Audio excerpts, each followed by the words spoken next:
Hi, good day, English 10 learners.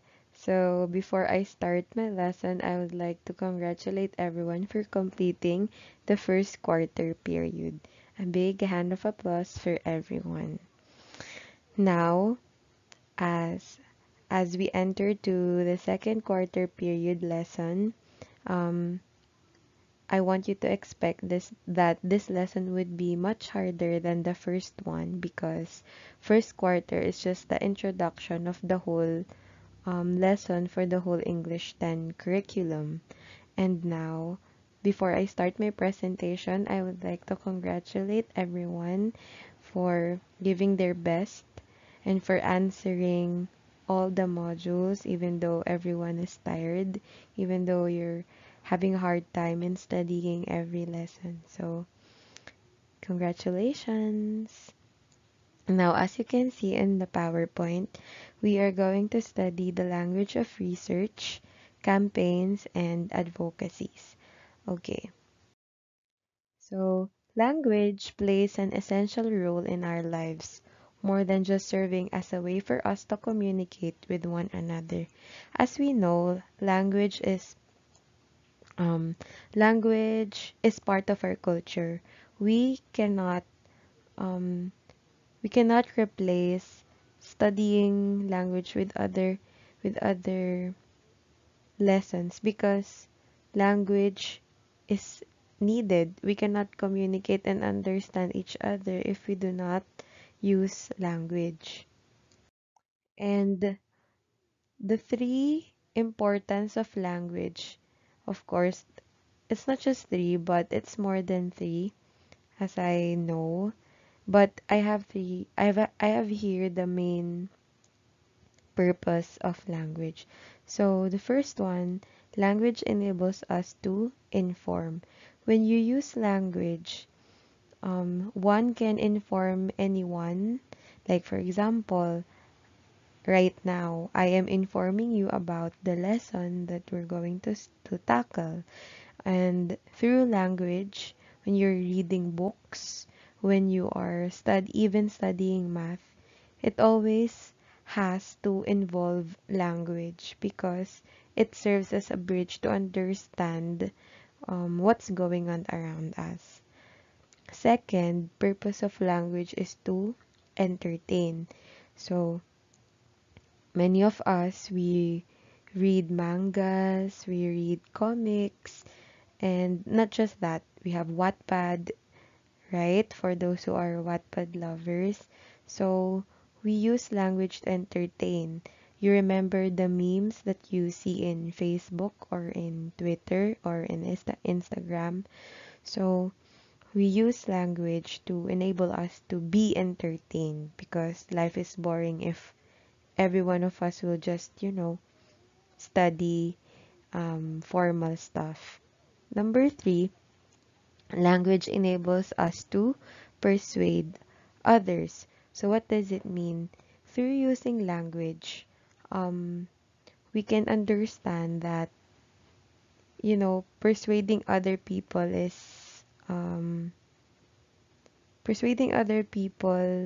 is possible.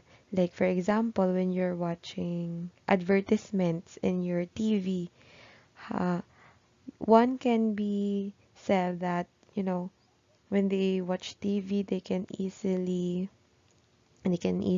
be persuaded when they see their favorite star wearing this makeup.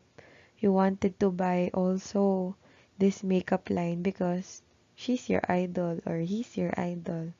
So language enables us to persuade, to be persuaded and to persuade.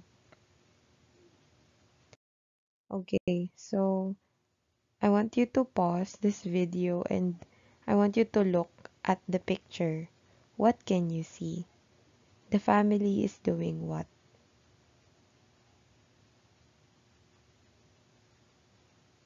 Alright, so they are playing video games. How about this one? They're the same, they're just a bit colored. I just got it from the Google, so. Alright, so as you can see, they are playing, traditional games and traditional video games, right? And look at the gadgets, look at the TV. We don't have that TV anymore because we often use, flat screen TVs and not that kind of TVs anymore. And look at their hands. So that is, I believe, a form of video game during that time. And how else can you say that this picture is old? Look at their hairstyles. It's so old, right? Just kidding. I want you to see the next picture. Alright, so we have the brand new Nintendo Switch that you can buy in the mall or department store. So everyone wants this. Now, why am I showing you this two pictures? The one that I've let you saw a while ago, and this one. Why do you think? Because there is a change, and change can only occur when there is development, right? And not only that, we don't, during my time, you know, the only the only game that I could play in my cell phone is Space Impact. I don't know if you remember that or if you know that, but I'm very grateful back in my time if I could play Space Impact in my Nokia 3210 back then. But now, look at this. And beside from the Space Impact that I have played long time ago, there is a massive development of games, right? There, and one of the examples of that is this one. Okay, so we have League of Legends, and you can play it in your desktop. During my time, our computer is really huge. There is no laptop, so we cannot really go anywhere and open a laptop and play. We only have to stay in one place because there is, you know what a PC is, right? There's a keyboard, there's a CPU, there's a very heavy monitor, and we cannot carry that whenever we want to. So as I'm saying, there is a huge advancement. We have League of Legends, you can play that. And next one, we have the latest version of Dota, or Defense of the Ancients 2.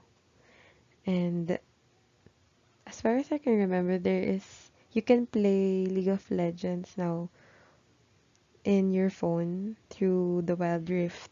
So yeah. And look at this picture. So I want you also I want you to pause this and think what this is.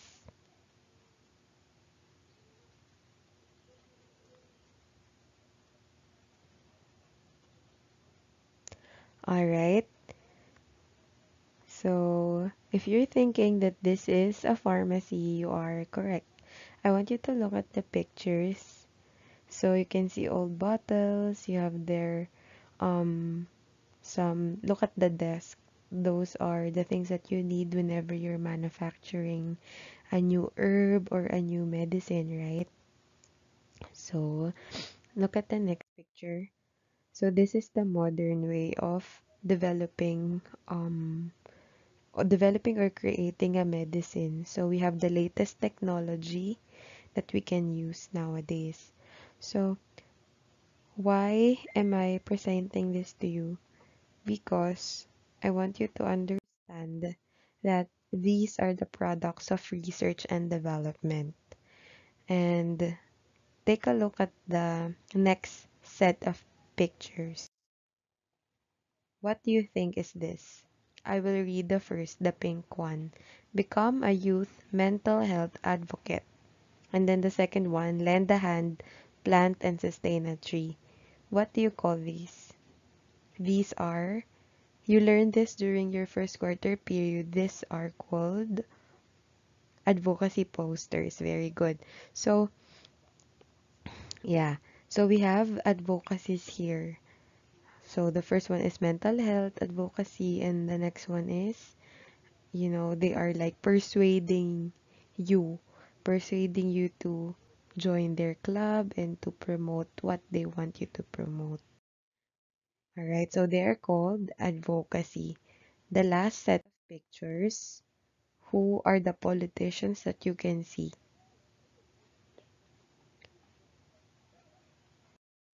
So we have President Duterte, President Duterte and Vice President Leni Robredo campaigning for their election. So you call that campaign. So the next question will be, what's common among them? Among the research and development, among the um, campaign, and uh, among the advocacy. I mean, among the three of them, rather. What is common among them?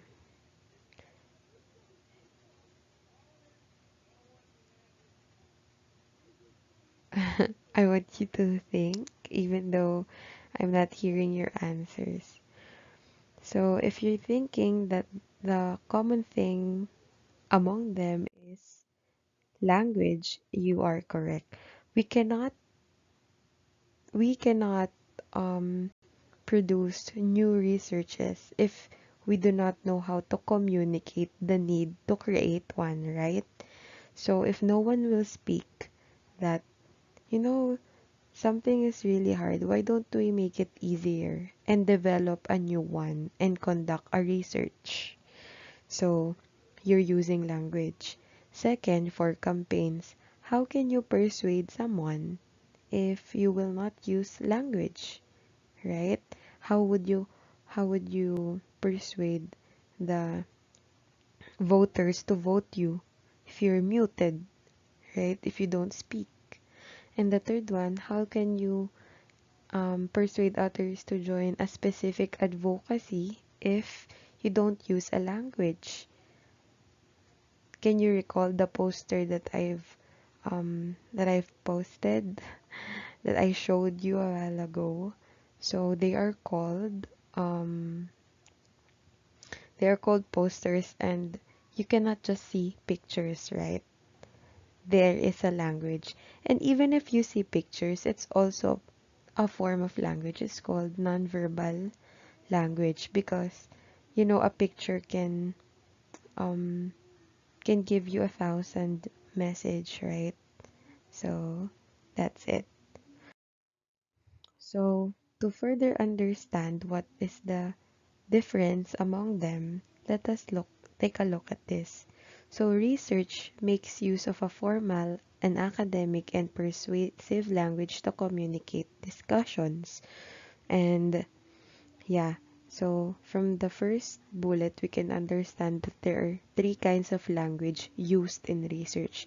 Number one, we have formal.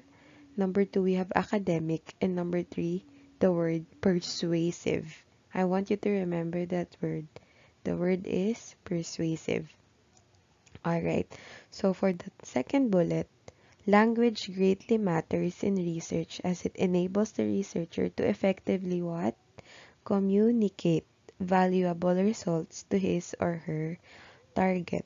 So, as I've said earlier, we cannot convey what we want if we do not know how to communicate. And not just communicate, to effectively communicate. Alright. The third bullet says that the readers will be able to trust and makes you and make use. I'm sorry, that's a mistake. Make use of these facts depending on how clearly the researcher explains them in a particular language. So, by all means, these are the product of research because there is a common understanding. I repeat, there is a common understanding of the need to produce something. That's why we have developed this, the pictures that you can see. And not only that, we have we tend to have a technical development because we have now laptop, and not just a laptop. MacBook Pro is a very powerful laptop or a very powerful technical device. And on the right, you can see the latest um, iPhone 12 phone produced by the Apple company. And we also have research when it comes to mass productions. Back when the days were gone were the days when these when you sell products, you will do it every day. But now we have factories. They can triple, double, or even overdo things that you can just do less than before, right? And we have, we don't have to dig using our own hands. We have developed mechanical technologies like this you can see on my left, used by the engineers and different professions to do their work. All right, let's proceed to campaign. Campaign is social or political in nature and is technically defined as a planned set of activities that people carry out. A well-planned speaking activity that aims to what again? Correct. Persuade the listeners and adhere. When you say adhere, it means um let them do or let them side on you. Adhere to the speaker's ideas. So it's very popular whenever we have um SSG affiliation in school. You can hear that those who are running for president, vice president, and other positions, they tend to go to classrooms to campaign and to say their advocacy, their main goal. Why are they campaigning? And the purpose of language here is to, same as research, to persuade the readers, or in this case for campaign, the listeners. So this is Vice President Leni Robredo during her campaign period, same as President Rodrigo Duterte. The last one is advocacy. It is related to campaigns. So it refers to the activities that argue, plead, support, or favor a certain cause. So it aims to influence decision making, especially with issues involving social, political, and environmental and economic perspectives. So, yeah, so it's the same, almost the same with campaign. So advocacy is your own belief. What do you believe in? And they often argue, plead, or support or favor. And in short, advocacies tend to persuade other people so that they can join their advocacy. So what are the example of advocacy? You've seen them before. These are mental health advocacies. We have eco-saving advocacies. So the element of persuasion is the common factor one may observe in the language used in research, campaigns, and advocacies. So the most common thing among the three is language, of course, but the most important element that is present in among of them is persuasion. So what is persuasion? Persuasion is the ability to convince someone to side on you. So, what are the tips so that you can persuade someone, or you can persuade anyone um, using your own words? So, when you say persuade, it's like this. It's like a boy courting a girl. Ligaw. 'Di ba? Kapag nanliligaw ka, dapat mapa-oo mo yung babaeng gusto mo. Same as in English. So, there are things that, you know, you have to understand when it comes to persuasion. You have to persuade. There is a certain importance why there is a need to understand the art of persuasion. When you go to college and you wanted to become a lawyer, you have to be very, very good in terms of persuasion because you have to persuade the judge and you have to use a lot of techniques to make the people or the public side on you. Not only lawyers, for those who are planning to take ABM, business related courses in college, ABM in senior high, and business management in college, you have to be very good in persuading other people because you have to convince them to buy your product. And what if you don't know how to persuade it? You will just waste your um time studying that course if you do not learn how to persuade someone. So this is actually an advanced tip on how would you persuade someone. Alright, so we have language devices or language features employed in persuasive writing.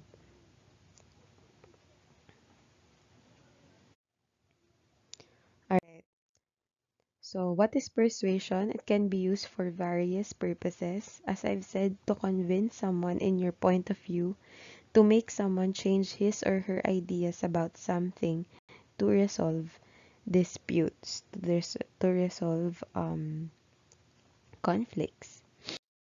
Alright, so the first one is the use of emotive language. So, why is it important in persuasion? Emotive language use words that evoke emotions. So, through the use of words that appeal to the emotion, writer can sound more convincing. So, instead of saying, hey you, put that in a trash can, you can say, you should recycle because it saves the earth. So there is emotion that says that you need to do this because you will save the earth. So you call that emotion. Instead of saying just put it away. But when you say, you know what, you should not do that because we should recycle. The word recycle means that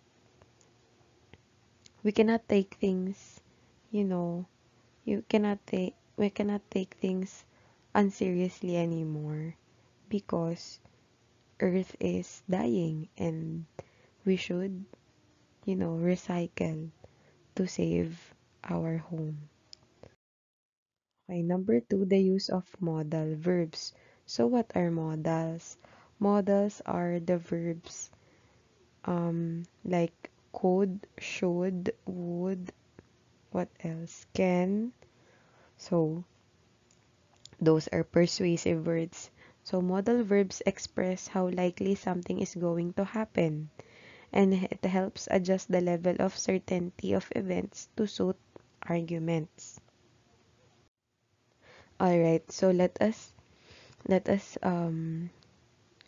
read the sentence instead of saying change your ways. But if you say, you know, you could you could change your situation. So you're like convincing someone to you're like saying to someone that yeah, I could actually change my situation. And just instead of just saying change your ways because it is imperative in nature and no one wants, a bossy person in general, right? So next one, number three, involving the reader. You can actually persuade someone if you use personal pronouns such as you, your, we, are. So if you are involved, if someone is involved, they would mostly um, act. So instead of saying rise up, when you say we will rise up again, can you see the difference or can you feel the difference? There is a polite expression there, right? So the personal pronoun is underlined, so the word is we. Second, we have rhetorical questions. So, what are rhetorical questions? These are questions that aren't supposed to be answered. So, it states the obvious and can convince the reader to agree on the points presented. So, when you ask a rhetorical question to someone, one tends to, reassess their mind. For example, have I forgotten myself? This question doesn't need an answer. So, the purpose of this kind of statement, the purpose of rhetorical question is for you to assess yourself. So, have I forgiven myself? Parang maisip mo, oo nga no, patawad ko na ba yung sarili ko? Something like that.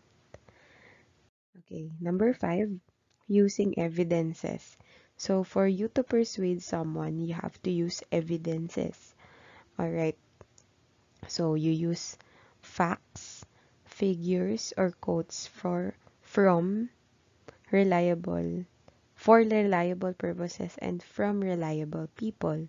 So, at the example below, look, according to World Health Organization or WHO, most common symptoms of COVID-19 are fever, dry coughs, and tiredness.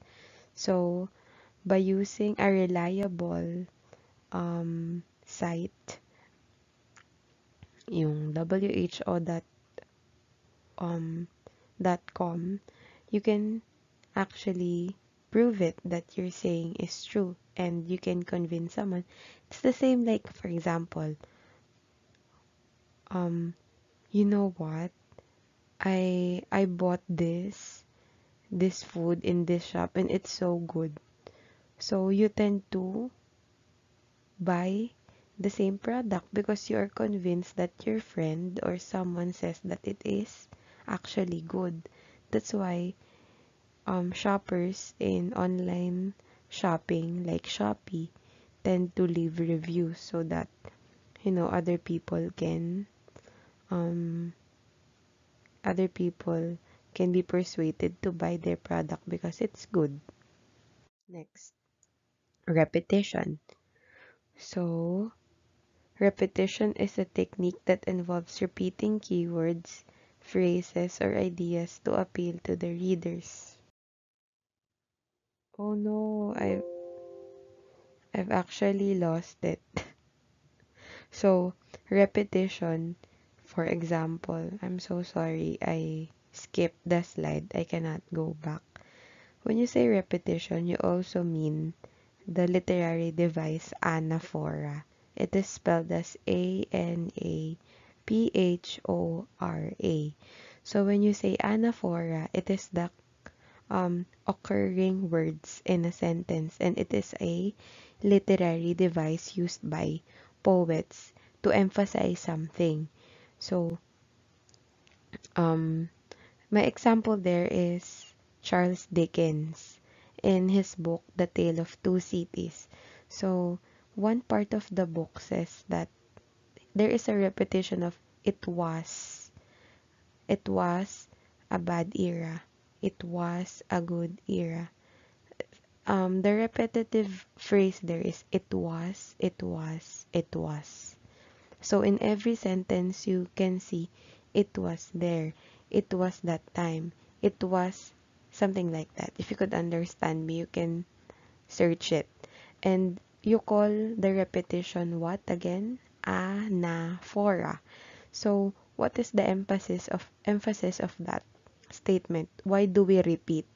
Because we want to again emphasize to the readers that the word it was means that during that time they had experienced a lot of things. So this more of like recalling the past. So recalling the past is the emphasis of Charles Dickens, the French Revolution during that time that made them live live very badly during that time. So let's proceed. Number 7, You can persuade someone using adjectives and adverbs.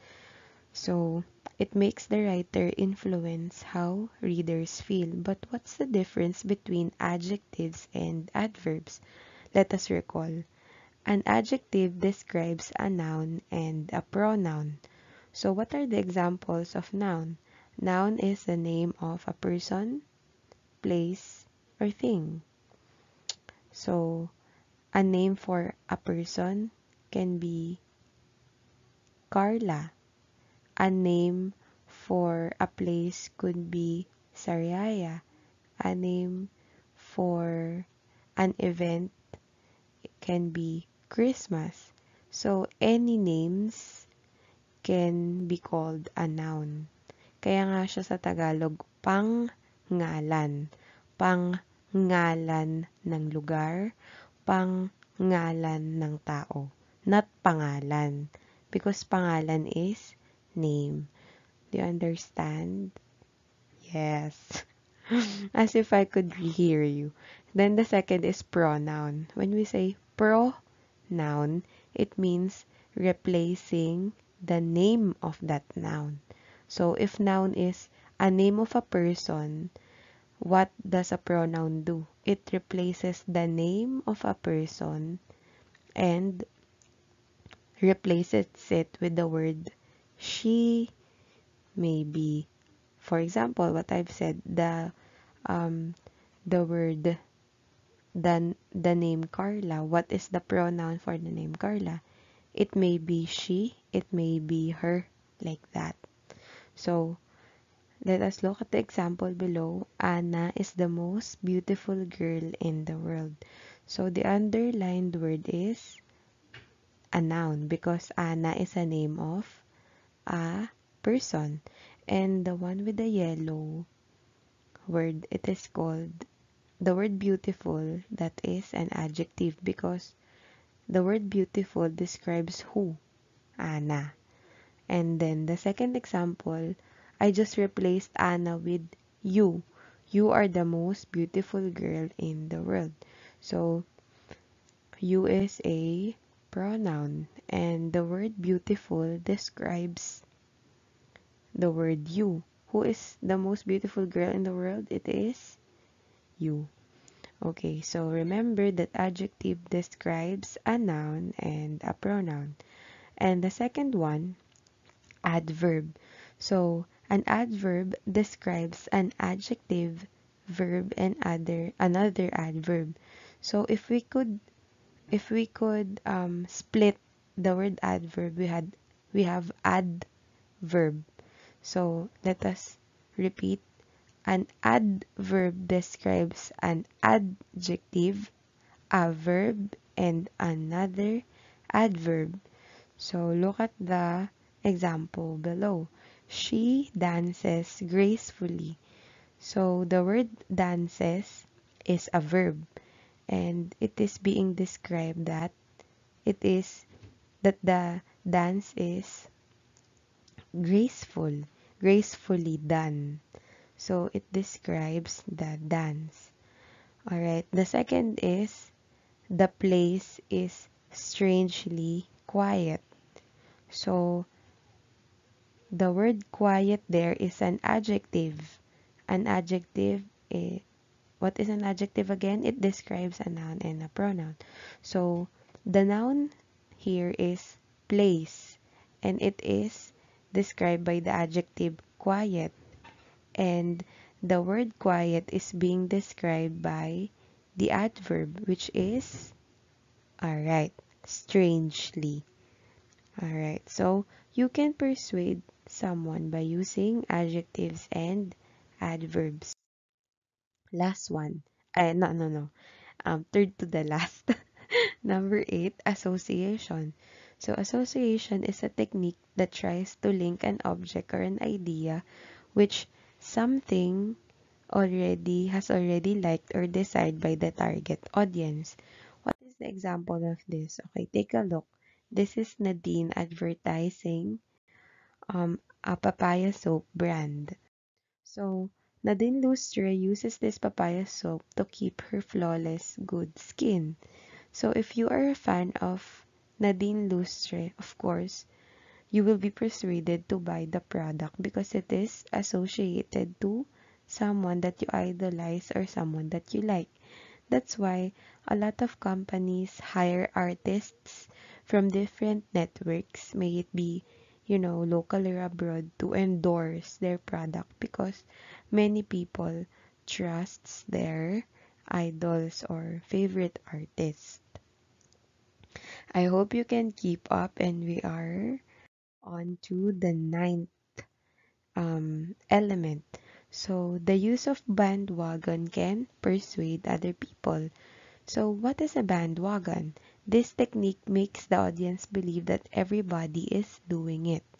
So the belief that everybody likes it makes you want to like it too. Okay, I want you to look at the poster on the left. So you can see here America's favorite mascara.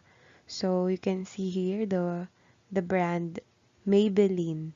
So this is their favorite mascara. So if you're an American, the fact that this is America's number one brand for mascara means every Americans should try it. So if you're an American and you haven't tried this, you're out of the picture. Like, you call it bandwagon.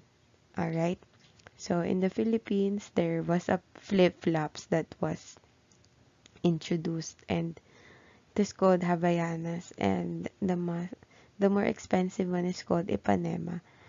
The fact that everyone wants it, everybody has it, you may want to buy it. Although you can buy a fake one because you want to buy it because everybody's using it. You get what I mean?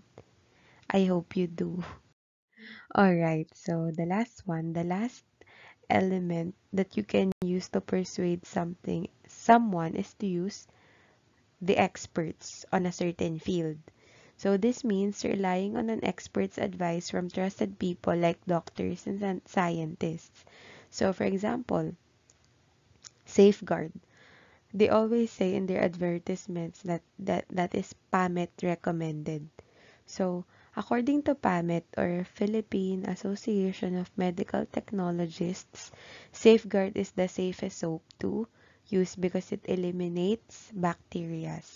So, you may want to use it because it is approved pala by an expert on making soaps, which is, PAMET. It is endorsed by PAMET. So, you would want to use it, right? So, those are the things that you can use to persuade. So let us recall. How can you persuade um how can you persuade someone, or how can you use it for your persuasive essay? Number 1, use emotive language. Languages that evokes emotions. Number 2, we have modal verbs. The use of can, could, should, would, will. So, number 3, involving the reader. When you are persuading someone, always make sure to involve the reader. Who are your audiences? So, involving them makes them feel that, they're being persuaded. Number 4, and they feel, a lot more of importance because they are involved. Number 4, rhetorical questions. These are the questions that doesn't need an answer, more of like assessing oneself. Number 5, using evidences. So using evidences from legit sources, from reliable sources, can persuade someone. Number 6 is the repetition or the anaphora. A repetition is used not to not to make you make you feel that make you feel annoyed. Repetition is used to make an emphasis on something. And the more that you give an emphasis, the more you are given persuasion. That's why advertisements, right, are repetitive. Every day you can see in YouTube when you are browsing, in TV when you're watching, the the advertisement is again and again and again because they wanted to emphasize, they wanted you to keep the product on your mind so that when you go to grocery, you would buy it. Number 7, adjective and adverbs. So what are adjectives again? These are the words that describe what? Noun and pronoun. Adverbs, on the other hand, describes an adjective, a verb, and another adverb. Number 8 is association. So anything that can be associated to a certain person, you could use it so that you could persuade someone. Next is the use of bandwagon, the technique that makes you think that everybody is using it, so I will buy it myself. Number 10 is experts. So when you use an expert in a certain field that you're writing or saying, could actually persuade them. Now, why am I giving an emphasis on persuasion? Number 1, your second quarter's task, I am saying it right now, will be either an impromptu or an extemporaneous speaking. So you have to be prepared to persuade us, to convince us, Ma'am Leia and I, as your judge, to develop a speaking skill or persuade us to the topic that you have chosen. So I want you to prepare for that. Second, I want you to understand this because later on you will write a persuasive essay. So you have already an idea how to use, how to make a good persuasive essay. And number 3, the importance of studying this is to advance you in your senior high and in your college studies. Why? Because in senior high, you will do a lot of writing activities. I'm telling you right now, there is a subject for that.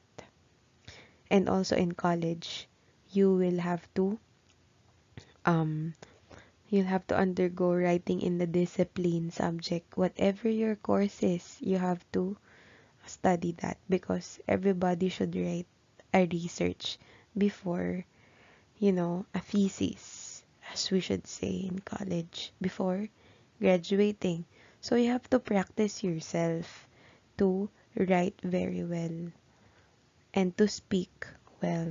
And we are here to help you, though it is hard because it is pandemic, but I believe that you can do it.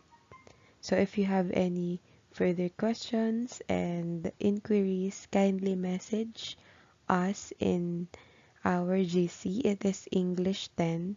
And if you are not English 10 learners, if you are not yet part of the GC, please let your classmates who are in there add you so that you can be updated.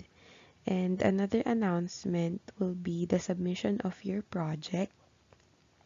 So you have to compile all your modules 1 to 8 and in a separate sheet of paper, write your reflections for the whole quarter.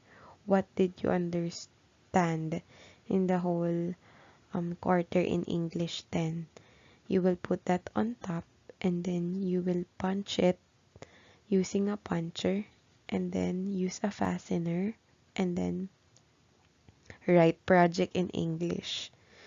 So I hope everything is clear and I hope I could make another set of videos next time if time will allow so that you can understand the lesson better. So at this juncture, please please answer your modules learning task 1, 2, 3, 4 and 5. So you do not have to use extra papers anymore. you have to write it down to the worksheet, not on the module, but on the worksheet. So I hope everything's clear, and thank you for joining me in this class, and be safe and God bless.